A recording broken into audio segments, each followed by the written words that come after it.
Senator. You said the PHARMALLY hearings were fruitful and the siblings, the Dargani siblings, were just arrested at 5 p.m. yesterday. Yes, I was informed by the Senate President last night after our kumustahan in Pampanga, no, that the OSAA people, yung security, Senate security people, are in Davao, and they were about to fly back to Manila with the siblings, Dargani siblings. And that's good, ano? And sabi ko nga, yung si Major General Rene Samonte, yung Sergeant at Arms namin, deserves commendations from the senators and the Filipino people as well, ano? Because, you know, had the Dargani siblings flown outside of the Philippines, wala na, no? Parang putol na rin tayo. So what I can say about this is there is no safe haven on earth, ano? Even for people like Michael Yang, Christopher Lau, Dargani siblings, Davao City is not safe. Wag nilang they should stop thinking na hindi sila pwedeng magalaw doon, no? As a matter of fact, as was proven last night or late afternoon yesterday, they're now in the Senate premises and they will be forced, no? Sabihin natin, gamitin yung word na forced to attend the November 25 Blue Ribbon Committee hearing. No, but then what about Michael Yang? He seems to be an untouchable so far. Well, so far, you said it right, so far. But, you know, our people here in the Senate are not sleeping on their job. No? Of course, he'll be more careful this time after the arrest of the Dargani siblings, and so is Christopher Lau, because both of them have already been cited in contempt of the Senate, of the committee, and have warrants of arrest against their persons. No. What do you make of former police officer Asherto coming out of the blue? That's also been questioned. Who would be behind him? What do you make of his testimony? I will leave it to the chairman kung papayagan yung kanyang pag-attend, no? Even virtually. Sa susunod na hearing or sa mga susunod na hearings. But I think he can contribute something, ano, because he already mentioned Michael Yang and other personalities having been involved in the drug trade. And we want to find out from him directly, no, under questioning by senators, the members of the committee, kung ano yung, so we can assess kung totoo ba sinasabi niya or may exaggeration or hindi totoo. I also had the chance of meeting Asherto before he became scarce, ano, because he came to my office. Ang naging problema lamang, the initial encounter that I had with him, ano, he did not disclose everything. So I had my doubts because the second time around that he wanted to talk to me, I did not anymore face him because ang sabi ko sa kanya, we both came from the PNP. And the fact that he came forward to see me, I was expecting that wala siyang itatago. Pero kung half-truth lang yung ibibigay niya sa akin, forget it. Because alam mo, you know me, Karen, when I ask questions, ano, I make sure talaga na hawak ko lahat yung data before I ask. Mahirap na mapasubo eh. Because if you're taken for a ride, ikaw ang mapapahiya. So ako, I'm always known even by my colleagues, ano, for that, ano, na before I venture into something, I have the complete dossiers. I have the complete information. In fact, when I ask questions, I make sure that I know the answer already. Okay, just very quickly, you don't have suspicions on who's behind him? Right now, who's behind him to what? To disclose or to offer himself? Suddenly, I do not know. I do not know. Okay. Wala akong knowledge kung sino yung nagtutulak sa kanya to come forward. Okay. Maybe on his own because ano siya, parang under attack yung kanyang person is now a wanted person, a fugitive, so to speak. Okay. Now, the president's landmark campaign promise was the drug war. And yet just recently, there was a drug raid at a party in Davao City. Do you find that quite ironic? Yeah, that's ironic. Ano? Talagang mahirap i-reconcile, no, the platform na nagpanalo sa kanya, at for the past 5 years ito yung kanyang laging advocacy. Tapos the irony of it all, ano, it's a paradox na yung raid ng PIDEA nangyari mismo do sa area nila. And what does that show about the drug war, Senator, for you? What does that reveal? Well, I will just mention what the President said in his last SONA, last July. Di ba sabi niya, akala ko ganun lang kasimple ang pagsugpo sa illegal na droga. I was mistaken. Ang sabi niya, I thought parang Davao City lang. So, hindi na sa akin manggagaling, Karen. Ano? Malinaw naman yung interpretation kasi he said it as plainly as he could. No? Sinabi niya, in effect, in so many words, na mali yung kanyang assumption. No? Yung enormity of the problem na miscalculate niya. So, siya kanya nananggalang na hindi matagumpay yung kanyang advokasya, yung kanyang paglaban sa illegal na droga. Okay, so let's talk about now the budget. The NTF-LCAC, you, along with other senators, supported the NTF-LCAC. And it turns out in your hearings, their performance was quite surprising. Only 26 out of 2,318 projects of the NTF-LCAC have been finished. So my question is, should it be abolished? You know, that says a lot. Ano? I was a proponent. In fact, I was the sponsor of the budget of the NTF-LCAC for the longest time dito sa Congress na ito. And you know, I support the concept. The concept is very good. It jives well with the water lily theory na yung NPA is like a boat passing through a pond. Yung water lilies will just move sideways. And then after the boat has passed, babalik na namin yung water lilies represented by the NPAs. So yung concept ng NTF-LCAC, para lang malinaw yung where I'm coming from, ano?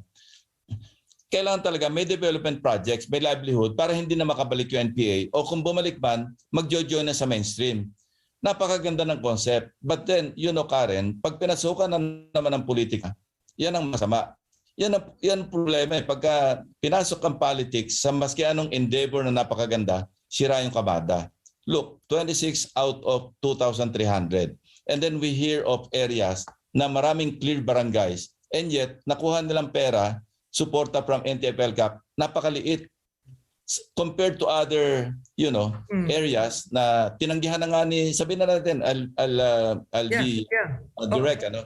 Si Mayor Inday Sara mismo, di ba sinabi niya, 1.64 billion pesos inallocate ng NTF-LCAC sa Davao City. Sabi niya, hindi ko kailangan yan. Kasi alam mo, we talked to Governor Bong Lacson, yung Negros, meron silang 24 barangays. At 20 million per barangay, malaking tulong talaga sa mga barangays para makapag-move on sila na na-cleared na sila from the of NPA influence or control, maka-move on na sila. Maganda yung concept. But then, alam mo yung sa Davao City, 82 barangays. Ang binigyan, 1.64 billion. Na mismo yung local executive na nagsabi, hindi namin kailangan. Bigay nyo lang sa iba. So it means na walang planning. So it says... Is it walang planning or ginagamit na sa politika at sa eleksyon? Both. Wala nang planning kasi iniisip nila, gamitin lang natin sa politika ito. Ba't ka pa magpaplano kung pampolitika lamang? And then we heard the PNP na nagpo-form nitong global something. This is a political group.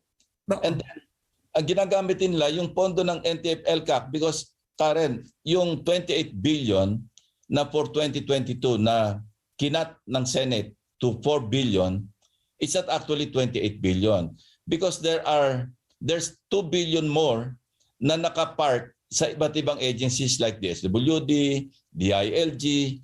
Ito yung pang-provide daw ng support services sa NTF-LCAC. So it's actually 30 billion. Hindi 28. So I asked Senator Angara, the sponsor of the budget, well, kung binawasan natin ng 4 billion pesos from 28 billion yung NTF-LCAC. Ang naiwan na lang 4. Yan ang ngayon. Pero pang 2 billion nga eh. So sabi ko, anong gagawin natin sa 2 billion na pang support services? Kasi kung gagawin natin proportionate, 7% lang naman yung 2 billion ng 28 billion. So di ba it's logical for us to also slash yung 2 billion to something like representative of the 7% of the 4 billion.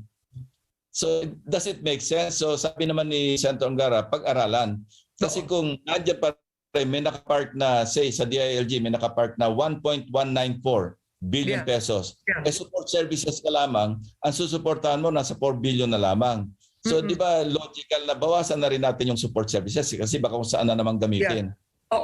So to simplify, just quickly, Senator Ping, so the public will understand, for 2022, given that you want a COVID responsive budget, do you think the NTF LCAF with its performance should be first given zero budget for 2022?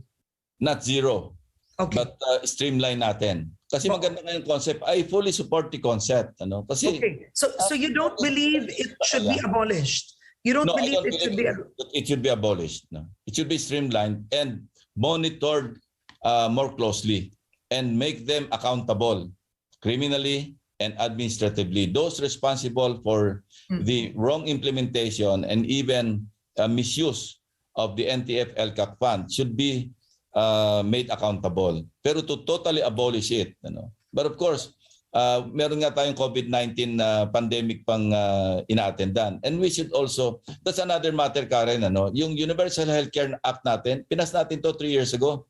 And after 3 General Appropriations Laws na naipasa namin, nandun pa rin tayo sa low cost. Alam mo yung low cost, that's 141 billion yung allocation. For 2022, 3 years after, billion. Short pa rin dito para makatawid tayo sa medium cost. Fast forward, ang high cost, it would address all barangays. Ma-address na yung lahat ng problema. One hospital bed per 800 population. Ganun ang ratio dapat. Bakit hindi natin binigyan ng priority? Nasa pandemic tayo. So wrong sense of priorities, Karen. So that's how you would describe the budget? Because I asked Senator Sunny, he says it's mistargeted, not naman mispriorities, but would you describe it as wrong priorities? I agree with Senator Angara, and I'm glad since he is the chairman of the Finance Committee, we will stand foursquare behind the chairman, our chairman, in this regard. Na hindi pa tayo graduate sa pandemic, unahin natin itong pandemic. While we are opening up. Pero while we open up our economy, kasi we're losing 20.5 billion a day. Ito yung estimate ng NEDA, pagka nag-lockdown. And we cannot afford anymore. But the health protocols, pero ang talagang sikreto, according to health experts, vaccination, vaccination, vaccination. Okay, my last question, we don't have enough time, but here's a question from a viewer. The viewer's asking, can you please ask Senator Ping Lacson, what's his stand with Senator Laila De Lima, his colleague? Did this administration target her? Well, it's already in the courts, and I think the court should decide. And I can only urge the court to speedily dispose of yung case or cases ni Senator De Lima, in fairness to her. Everybody is entitled to speedy trial. Okay, you know what? You were once a police, you were once the PNP chief, and during the campaign, Mayor Duterte admitted to killing, I think, 2 or 3 people. He said that in several interviews. Nakapatay na po ba kayo ng tao, Senator? In self-defense and in the performance of our duties as law enforcement officers, yes. Okay, but then are you seeing that there's this present situation of empowering the police has also turned abusive towards ordinary Filipinos? Yes, we saw that during our hearings, yung sa public order hearings. Di ba ang nangyari, yung first impact noong high-profile drug war, we witnessed, we had resource persons who testified na yung inuna ng mga ibang, yung mga scalawags na pulis, yung mga runners nila before President Duterte took over because they might tell on them. So there's this couple in father and mother from Antipolo. Sinabi nila, yung pumatay sa anak namin, ito yung nagpapabenta sa anak namin ng droga. Ito yung recycled. So mali, it started on the wrong foot, because when you tolerate something like that, it grows bigger and the problem becomes more serious. So dapat nip in the bud. Kung mayroong ganon, make them answerable. Okay, just very quickly, but we don't have ng present administration. It started on the wrong foot. Started on the wrong foot. And very quickly, how then do you handle feedback from some netizens when they say, when you criticize the police force today, but during your time, you were also accused of Kuratong Balele? So they were saying it's very similar. How do you respond to that, Senator? Karen, yung Kuratong Baleleng, it passed through separate or different trials. Na-dismiss lang 3 times yan. At least 3 times na-dismiss. Pero alam mo, ito unfair sa amin because we were drowned in this propaganda war. Na talagang we were judged sa public opinion, guilty na kami. Hindi man lang inisip na meron tayong mga korte na nagde-decide. And we were acquitted not only once, not only twice, but 3 times. Pero it kept coming back. Yeah. So I think it's unfair to me and to those people because Karen, nakalimutan na ba natin na during those times, 2-3 times a week, merong na-hold up na bangko. Pagkatapos may napapatay na mga tellers, may napapatay na security guard. You know what struck me the most? When I was watching TV Patrol at the time, there was this labandera, poor mother. Ang sabi niya, ang hinagpis niya, pinag-aral ko yung anak ko, nakatapos ng nurse, ngayon pa lang siya makakatulong sa akin. Anong kasalanan nila? Malapit lang sa bangko. I think this was Banco de Oro in Center Point. Collateral damage. Napatay. Sabi niya, umiiyak. Alam mo, that struck me the most. I almost cried with her just watching her on TV. And I said, what kind of animals are these people? Wala namang kasalanan. Ang malungkot talaga, alam mo, pinag-aral ng ilang taon. Pinaglakantera niya pagkatapos mapapatay ng ganon. Yun ang nakalimutan ng mga kababayan natin. Ang naisip niya, si Lacson at yung mga kasamahan niya na pumatay doon sa Kuratong Baleleng, hindi naisip ano ba yung circumstances that led to the killing of the Kuratong Baleleng gang and what those people did, yung atrocities that they committed. Nakalimutan na lahat yun, Karen eh. Okay, so if you win as president, will you be iron-fisted when it comes to peace and order? Against criminals, notorious criminals, yes. But in accordance with the rule of law. All right. We will always observe the rule of law. On that note, Senator Ping Lacson, I don't have enough time, but I want to thank you so much for joining me today. We hope to have you back again soon. Thank you, sir. Thank you, Karen. Don't migrate yet. Thank you. All right. That's Senator Ping Lacson, presidential aspirant for 2022.